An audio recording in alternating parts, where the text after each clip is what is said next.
I think we're just planning to do Q&A tonight. So, we expect the summer meetups to be a little bit, less attended, right? Just because everyone's got vacation and it's nice weather out. And so we just figured, I haven't done a Q&A session in a very long time. I think people know who I am in general speaking, but for the new attendees, my name's John. I'm the founder of Kendall Realty. We own about 350 units in Massachusetts and New Hampshire. I started with a house hack back in Connecticut about 10 years ago by accident. That was my first property, right? I graduated college, had a lot of student loan debt, did a lot of stupid shit. And I couldn't afford to buy a condo, right? I got pre-approved for $100,000, looked at a lot of shitty condos. Before someone told me you could use rental income to qualify for more, I went and looked at a 3-family where the vacant unit was nicer than all the shitty condos I just looked at.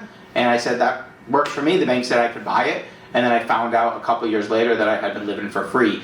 And then, it kind of snowballed from there. I quit my corporate job. I was working in corporate finance for about 10 years doing merger and acquisitions for Fortune 100 companies. I quit that in 2019 to jump into real estate full time. We had 29 doors at that time. And that was enough for us to, do a lean financial independence where, I'd still have to earn money, still have to work, still have to find some sort of income. But I knew the 29 units that we had were enough to cover 90% of our bills. And if I had to get a job working at McDonald's or Starbucks, like that's the worst case scenario. That's really not that bad. Plus I had, a good career, good backups. I thought I could get back into the financial world very, very easily. And I still think I could if I needed to. But found the passion in real estate, so jumped in with 2 feet, and we've been growing ever since.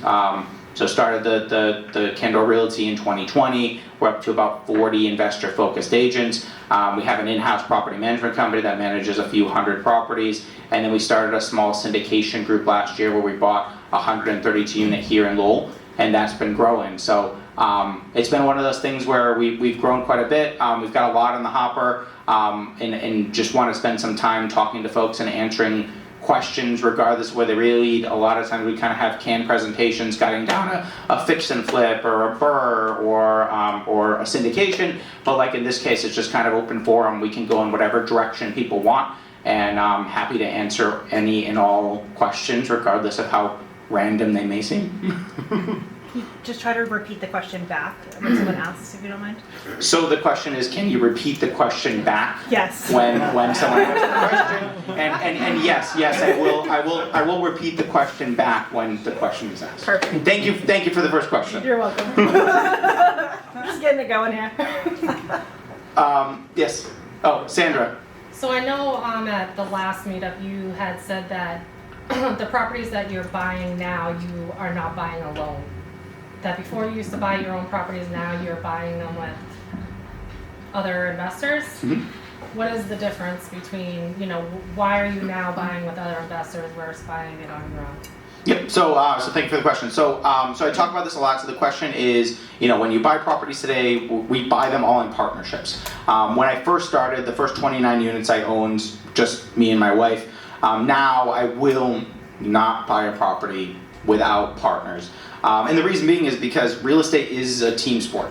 And the stronger your team, the easier things get. And the reason why you guys are all here and the reason why we host these meetups is so, selfishly we can continue to grow our team, and then also so you guys can grow your team. There's been a lot of masterminds, a lot of investment groups, a lot of people that started partnering up with other people at the meetups to take down larger assets. I get the question all the time, like, how do I go from buying a 2-family to buying a 12-unit? And it's like, well, find someone else who can buy a 2-unit, and then find someone else who can buy a 2-unit, and now the 3 of you together can probably figure out how to buy a 12-unit. The stronger your team, the easier things get. And honestly, right now I think we own 24 units by ourselves, and we own 300 and something units with partners. The 24 units that I own by myself take up more of my time than the 300 units we own with the partners, because everyone in the partnership has a role and responsibility. Everyone in the partnership knows what they like to do, and that's what we try to align the relationships with.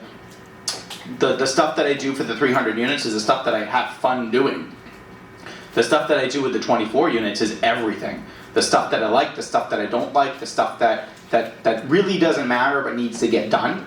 And so like the stuff that I have to do on my own, I'm doing things I don't necessarily enjoy and it feels like a lot more work, the stuff that I'm doing with partners, I can focus on the stuff that I find fun, and it just makes the process easier, makes the process stronger. And then, I got COVID twice. I have 2 young kids.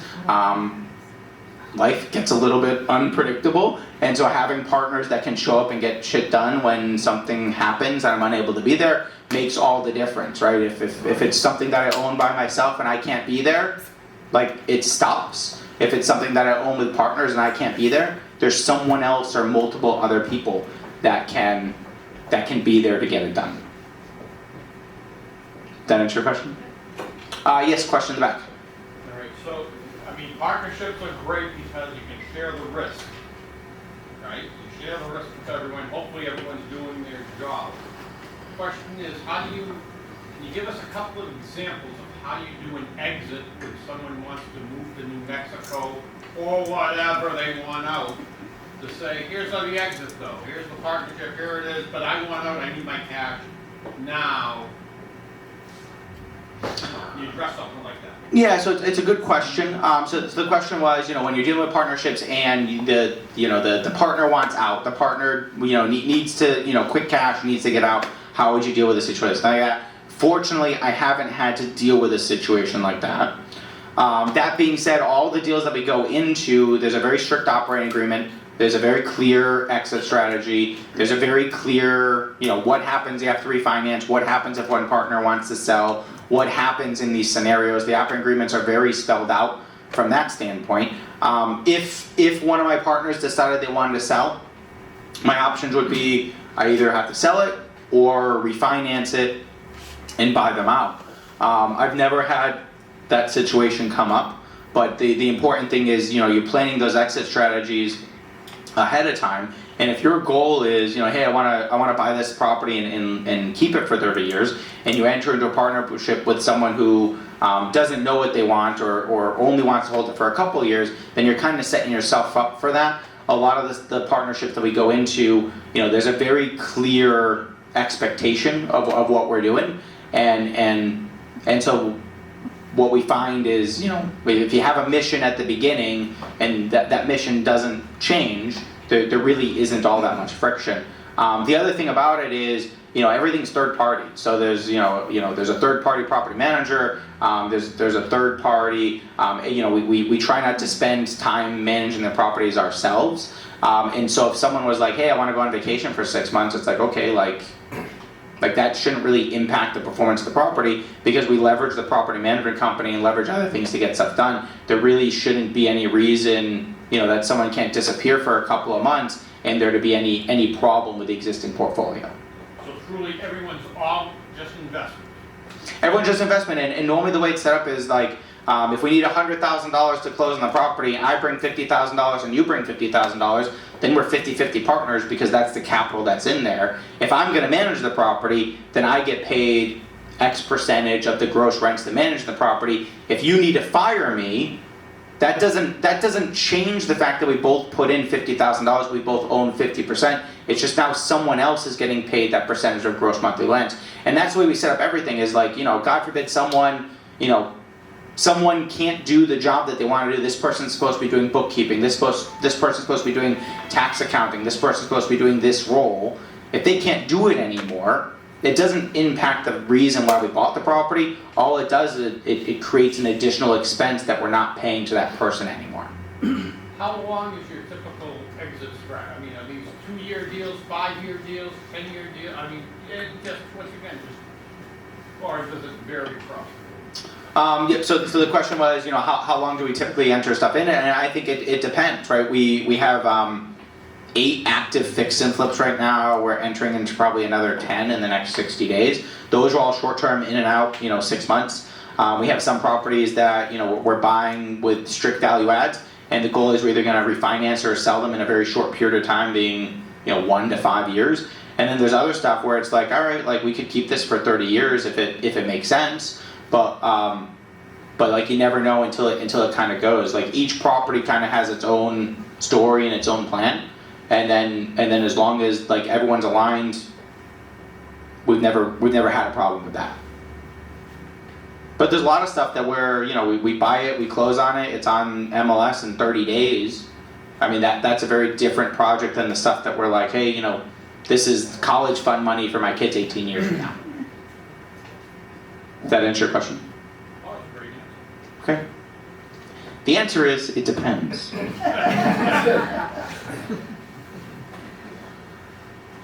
John, if you get a group of buddies or whatever, they all have varying amounts of money, and you want to go into a larger building together, what's like the first step? Do you get a lawyer to figure out how that stuff is going to work before you look for the property, or do you look for a property that you all agree on and then figure out how you're going to do it, and then there's like that space in between where you got to get the property, but you also got to figure out how you're going to do it like equally?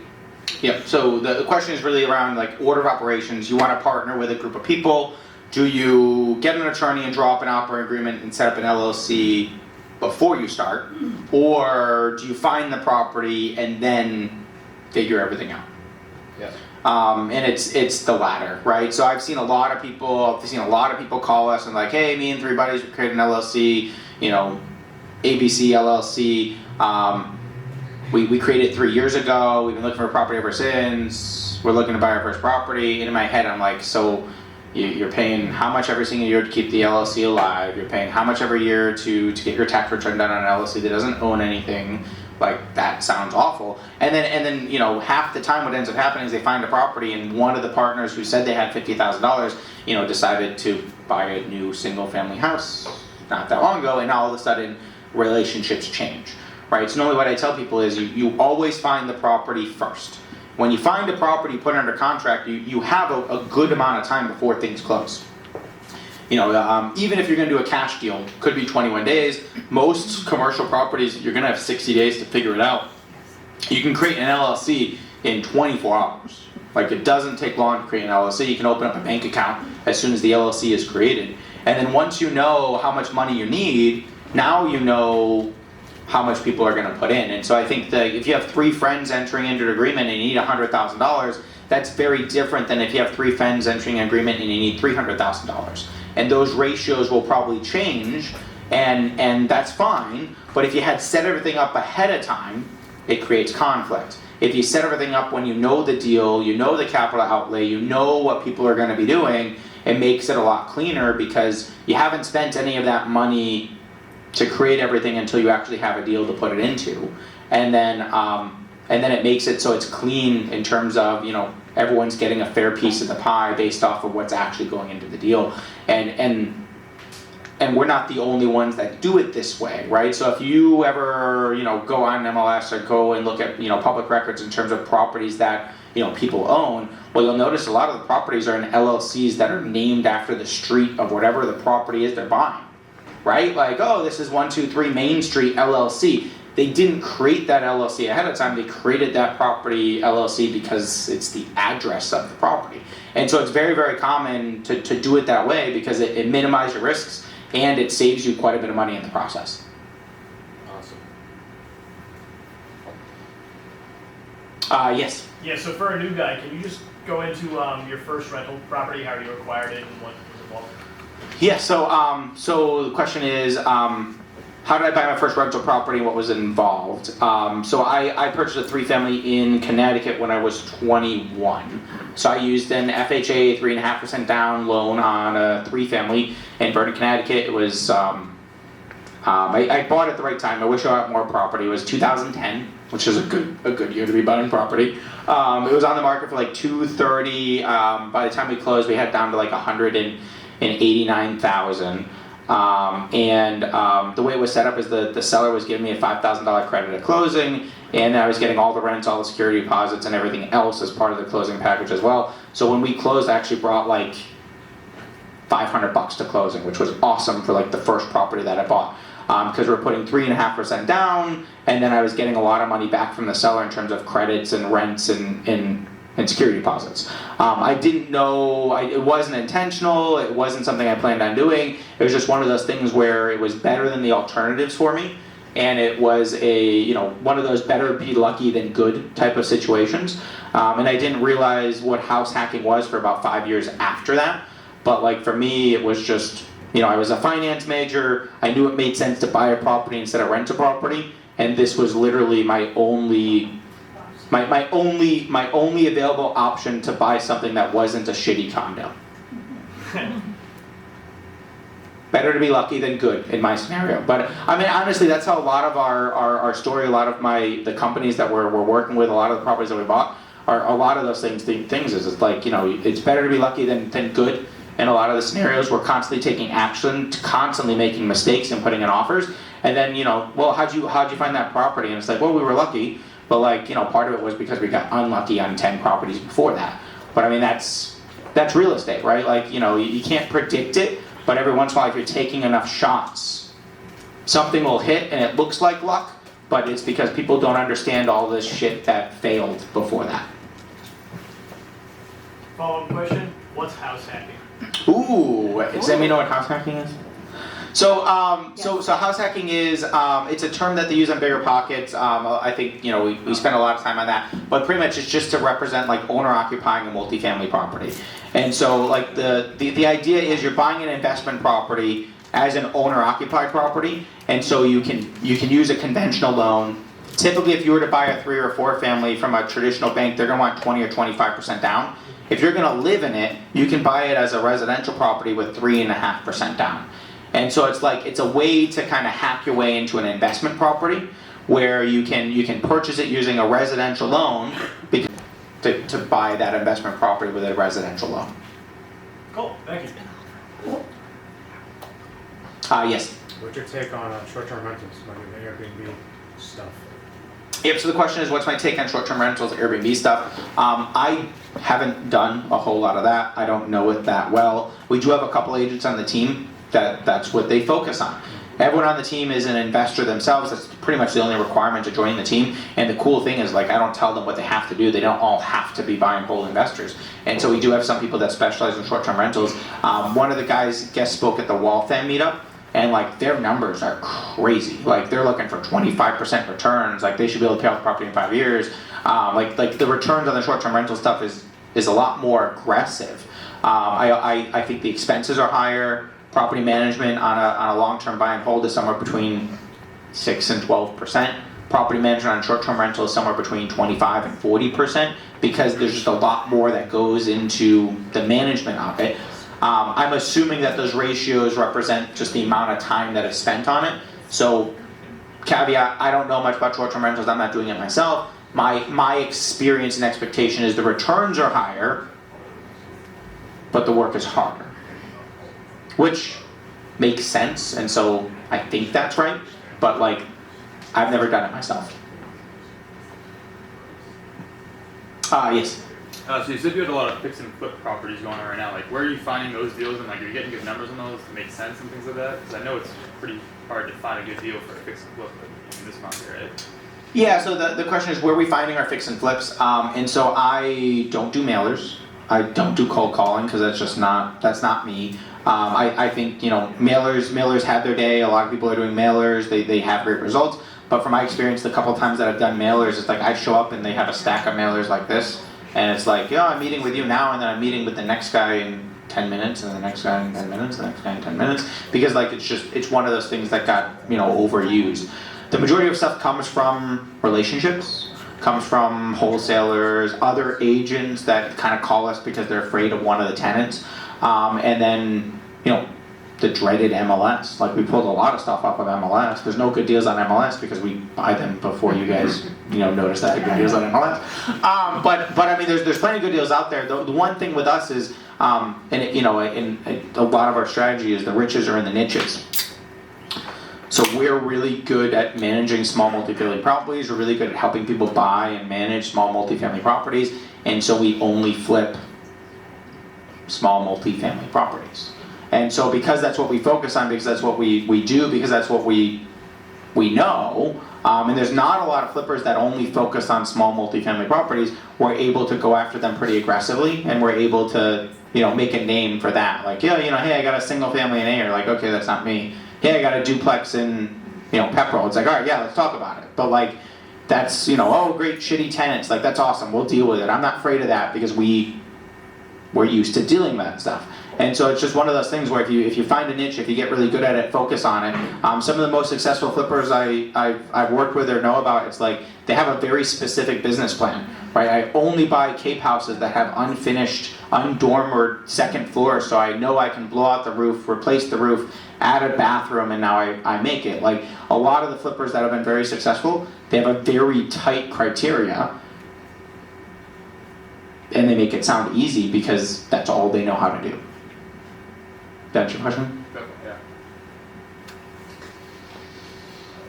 John, I know you mentioned in a previous session that you were doing something like Dover or Durham, and so I'm curious as to whether you see that general geography as fertile territory for you to make money in with multifamilies, or whether it was just an opportunistic scenario that came about up there for you.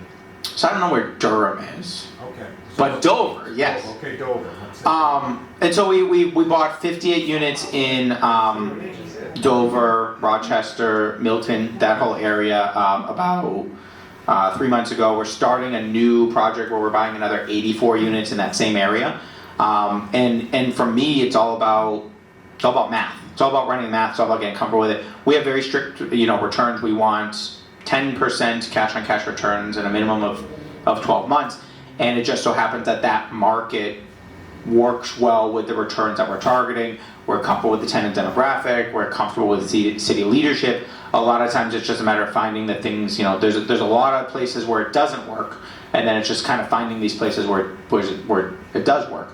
Dover, Somersworth, Rochester, they kind of experienced the Portsmouth effect, where Portsmouth has grown so much in so quick amount of time, and prices have gotten so ridiculous that it's just driving people into those markets. And the thing I like about New Hampshire is population is growing, there's not enough housing. Like they just actually launched a new program where they're giving $100 million away to investors in the state who agreed to make affordable housing because they don't have enough housing for people to work in the state. And so as an investor in there, like I want to invest in working class housing because that's the thing that the state is lining up to give money for, to find more workplace housing because there's a shortage of it. And so it's just kind of recognizing those things, finding the markets where it works, and then going aggressive, but only where the numbers make sense. There's been a lot of deals in Dover, Somersworth, Rochester that we just said, sorry, we can't do that. But like, there's enough in that area where we've been able to have a couple of base hits. Yes. Have you guys tried to apply for those grants? Or not yet? So the grants opened up on Monday. We haven't. So the question was, have we applied for the grants? Not yet. So we will be applying for those grants. But the application just opened up on Monday, and we have until like September to put them in. And so we will put it in just because it's free money. But I mean, I don't know how it's going to work out. I don't know if 100,000 other people are going to apply and they're going to write me a check for $3. Like I don't know how it's going to work out yet. But it's a very great program. We have a couple of months to get our application together. It's only for new construction housing. But I mean, one of the properties that we're buying as part of the 84 units is it comes with 30 approved lots to build more units. And so, we're getting it for free. It makes sense. This program comes out, which lines up. Better to be lucky than good. I couldn't have predicted that it's going to happen, but it kind of falls in suit with something that we kind of have in the pipeline. And so we'll push it hard and see what happens. Oh, Gardner, I know you've been working with the mayor out there. How is that? Like, are you getting any grants from the city over there? And so the question was, we're investing heavily in Gardner. What's going on there? Are we getting any grants or help from the city? And a little bit. One of the reasons why we picked Gardner was, selfishly we needed another office in Worcester County. We own property in Leominster. We own property in Fitchburg. Leominster, we just couldn't find enough inventory. Like the city a lot, like the demographic a lot. We couldn't find enough inventory, and it was getting too expensive. Fitchburg, like the city, like the prices, like the returns, had a little bit of trouble with town leadership and the building inspectors and the zoning boards and everyone else in terms of getting the type of traction that we wanted in the city. Gardner, we found an interesting project, and we went out there and met with the building inspector, and he invited us into the mayor's office, and we talked to the zoning board, and they were very much on board with, hey, if there's any vacant buildings that you want to turn into something that generates tax dollars, like, we're supportive. And that's honestly the way that I think most cities should operate. And they were very much about that. That was their messaging, that was the way they're doing it. They're putting together grants to help small businesses in the downtown. They're offering $20,000 to anyone who wants to open up a business in their downtown district. I don't know any other cities that are doing that right now. And so like they're very much trying to encourage growth in the city, which as an investor who's investing in the city is something that I like. And so we own about 11 properties in Gardner for 70 units. We're probably gonna buy another 10 to 11 properties in Gardner to try to get that up to like 150 units. But it's pretty much, again, like the numbers make sense, and the city is, you know, is being fair in terms of, you know, there's this vacant building that's an eyesore. If you're gonna turn into something that adds the community, will help. And the people of the town are like really excited about it, which is cool. Yeah, and the city's been fair to us. The community's been fair to us. We've had, you know, a number of people that, you know, oppose change, but I'd say the vast majority of the community is supportive.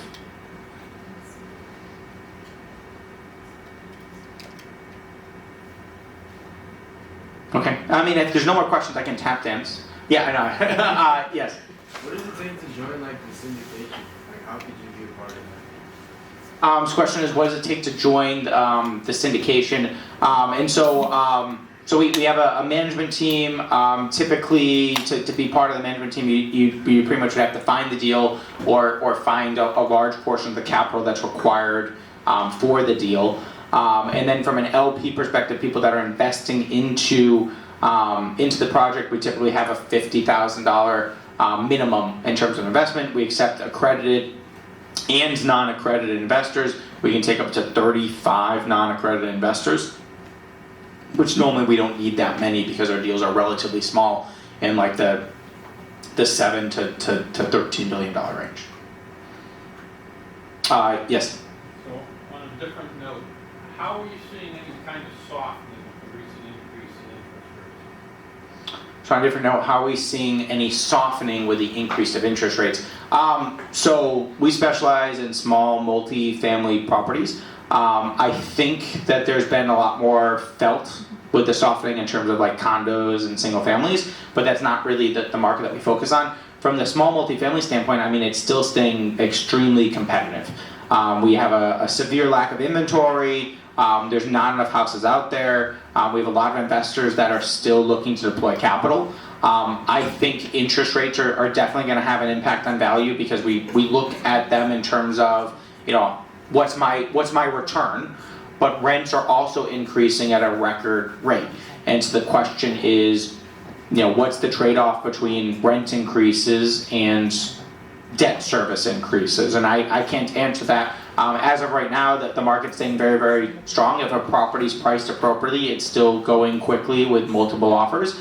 And I really don't see the investment space changing a whole lot because at the end of the day, the people who have capital to deploy, and I'm in the same boat where, you know, we have an excess of capital.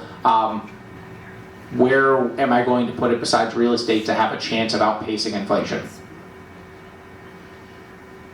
And I can't answer that question because I don't know where else to put it, right? And so, like, you know, we're gonna, you know, most of the capital we have on the sidelines, I mean, we're looking to redeploy into real estate. We're not looking to overpay in the current market, but there's definitely a trade-off between the rent increases that are happening right now and the cost of debt service. Is just a matter of which one wins out at the end of the day.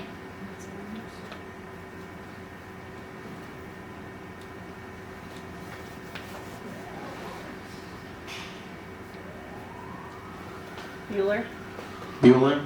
Any other questions?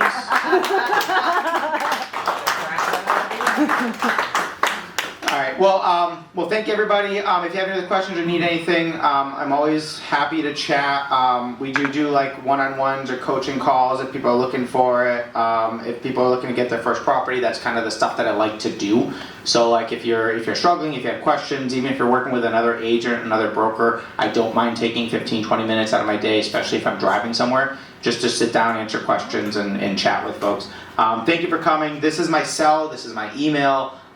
Always happy to talk real estate just because that's my passionate and what we like to do. And if you have any feedback about tonight, have any ideas about names for the meetup, please feel free to reach out and let us know. I have to, yeah. About real estate, real talk. Oh, okay, perfect. I like that. Yeah. Real estate, real talk. You like that? For a name? Yeah, so I some properties. I Oh. like it. Does it align with our brand? Yeah, we can figure it out. But yeah, thank you, everybody. We have the room until like 9 o'clock, so feel free to hang out, network. There's still plenty of alcohol left, and always happy to chat and network with folks. Woo! Thanks, John.